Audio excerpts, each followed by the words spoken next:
তো অন্য কাজের সম্ভব না, মুসলমানদের জন্য সম্ভব। অন্য কাজের সম্ভব না, মুসলমান মুমিনের জন্য সম্ভব। আল মুমিনু কারজুল ওয়াহিদ, আল মুমিনু কারজুল ওয়াহিদ, ইশতাকা আইনু ইশতাকা কুল্লু ওয়া ইশতাকা রাসুহু ইশতাকা কুল্লু। কুল্লু মুসলিম সমস্ত সব কিসের করে কিসের বই, কিসের বড় কিসের ছোট, সব মানুষ আসার মাহলুক। দুনিয়া কিচ্ছু না। আব্বাজান রহমতুল্লাহ আলাইহি বারবার চমৎকার বয়ান করতেন, এই একটা বয়ান যেমন আমি তার দুনিয়ার কিচ্ছু লাগে না। আব্বাজান বলতেন, আমি মৃত্যুর পরে যদি তোমরা আমার কবরের মধ্যে ফুল দাও,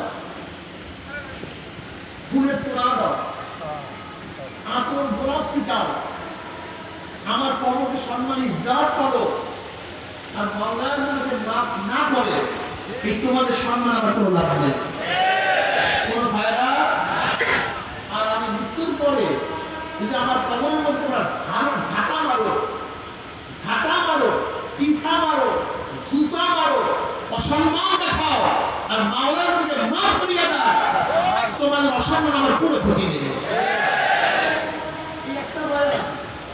এই একটা বয়ান যথেষ্ট।